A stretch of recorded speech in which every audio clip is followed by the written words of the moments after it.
Kathleen Kennedy shut down by fans, confirmed by Disney executive. The Acolyte canceled. Okay, so we're going to go ahead and get right into this. Welcome back to Views with Hughes, Culture and News. This is Jerome Hughes. Now, let's go ahead and get right into it. So, Star Wars, The Acolyte, Disney's latest foray into the galaxy far, far away, as you all know, has been officially canceled before after just one season, and it's confirmed that it was canceled because the fans weren't watching it. And let me tell you, this one's got all the hallmarks of a classic Hollywood flop. Okay, a massive budget, low audience engagement, and some good old-fashioned corporate PR spin. So basically, it's got a confirmation that Star Wars: The Acolyte was canceled because the fans didn't watch it. Now, no one was watching Star Wars: The Acolyte according to Nielsen ratings, which Disney Plus tracks automatically through your accounts. Star Wars: The Acolyte was among the least watched Star Wars shows on this platform. Now, to put that in perspective, it had 75% fewer viewers than The Mandalorian. That's 3/4 where fewer people tuned in. Now, if you're Disney looking at a $200 million price tag for Star Wars: The Acolyte, those numbers are simply just unsustainable, and that's not surprising there at all. Now, reportedly, this monumental flop has sent shockwaves through Disney's plans for Star Wars, and you've got to wonder how many more of these big budget disasters like Star Wars: The Acolyte can Disney afford before they can start scaling back on the galaxy far, far away. Well, let's be honest here. It seems like that process has already started. Now, fast forward to the executive, Bergman, co-chair of Disney Entertainment, recently spoke with Vulture about the decision to axe Star Wars: The Acolyte. Now, the writer of the article honestly tried their best to make it sound like, Star Wars: The Acolyte was some kind of sleeper hit. But let's be honest here. Bergman's response put that spin to bed pretty quickly. Now, here's what was asked of why Disney didn't move forward with a second season of Star Wars: The Acolyte. So it was said, quote, "So as it relates to Star Wars: The Acolyte, we were happy with our performance, but it wasn't where we needed it to be given the cost structure of that title, quite frankly, to go and make a season 2. So that's the reason why we didn't do that." Translation: the viewership for Star Wars: The Acolyte was abysmal, and spending another boatload of cash on a second season just wasn't really worth it.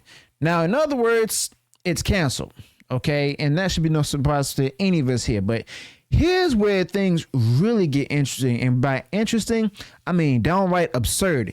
Now, instead of taking responsibility for Star Wars: The Acolyte's failure, some members of the cast and creative team have decided to blame the fans. Yep, you all remember that. And apparently it's our fault for not tuning into a show that simply wasn't even good. We've all seen it. We've all been taking this in allotment, and it's been aimed at us. Take Amanda Stenberg, for example. She's one of the stars of Star Wars: The Acolyte, playing twin sisters May and Osha. Now, after the cancellation, she released a bizarre selfie video where she appeared to blame fans for the show's poor reception of The Acolyte, Star Wars: The Acolyte. Now, this isn't even the first time she's courted, controversy either. Remember that raid twerking, video where she blasted right wingers? Yeah, not exactly the kind of behavior that endears you to a broader audience. And let's not forget the showrunner herself, Leslie Hetland, the showrunner for Star Wars: The Acolyte. Now, she's been quoted describing Star Wars: The Acolyte as the gayest Star Wars. I remember that too, which was a label that she embraced with humor and pride. Now, there's a time and place for inclusivity and representation in media, but when you start framing your show in ways that seems to alienate large swaths of your potential audience, Don't be surprised when those viewers don't show up, And Headland tried to go ahead and clarify that Star Wars The Acolyte wasn't queer with the capital Q, as you all also remember, but the damage was already done. So, yeah, why didn't the fans show up? Well, let's be real here. Star Wars The Acolyte wasn't, exactly at the top of anyone's most anticipated list. Now, the concept was interesting enough, a show set in the final days of the High Republic era and focusing on the rise of the Sith. But the execution, not so much. Now, the storytelling in Star Wars The Acolyte felt disconnected from the Star Wars that we all know and love. Now, then there's also the pacing, as everyone talked about, was all over the place. The characters were hard to root for, and the dialogue, let's say it left a lot of people, a lot to be, desired. Now, add in a $200 million budget and you've got a recipe for disaster. And let's talk about that, the budget of $200 million. Now, that's no small chunk of change, if you ask me, even for Disney. Now, when you're spending that kind of money on a show like Star Wars The Acolyte, you would expect a huge return on your investment. But when viewership numbers as low as Star Wars The Acolytes, there's no way Disney could justify, continuing the series itself. And let's be real here. This isn't just, a failure for Star Wars The Acolyte. It's a failure for Disney's entire Star Wars strategy. Remember, this is the same company that's been churning out, the different content like The Mandalorian, for seasons 1 and 2 that were excellent. And then they also put out there the Book of Boba Fett and Andor. While some of those shows have been hits, except for Book of Boba Fett, others have struggled to find an audience. And it's also clear that Disney needs to rethink its approach if it wants to keep the Star Wars brand alive. But then there's also another thing.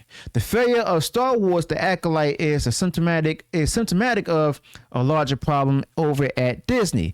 You see, over the past few years, the company has faced criticism for prioritizing quantity over quality, as well as politics over entertainment, from live action remakes to an endless streams of sequels and spin-offs. And Disney seems to be more focused on pumping out content than creating something truly special.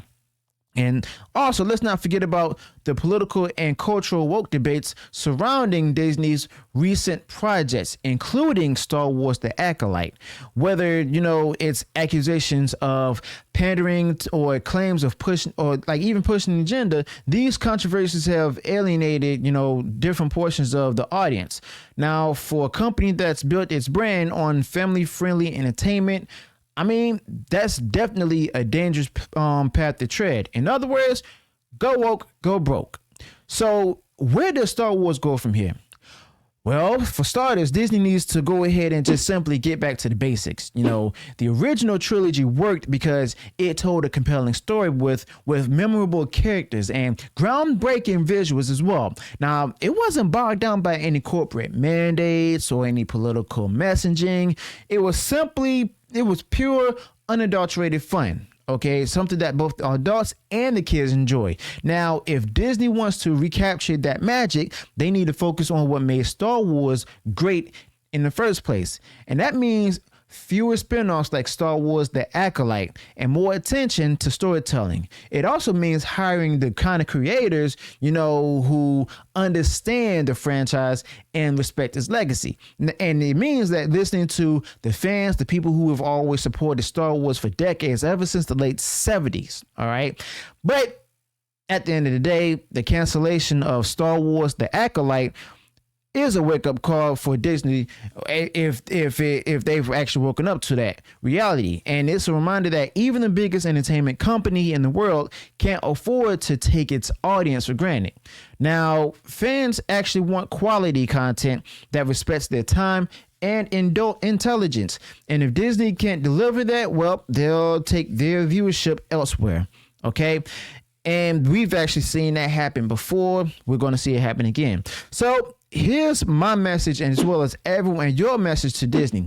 Stop blaming the fans. Stop wasting money on projects that no one wants, and start focusing on what made us fall in love with Star Wars in the first place. Because guess what? If you don't, well, the galaxy far, far away might not seem so far away.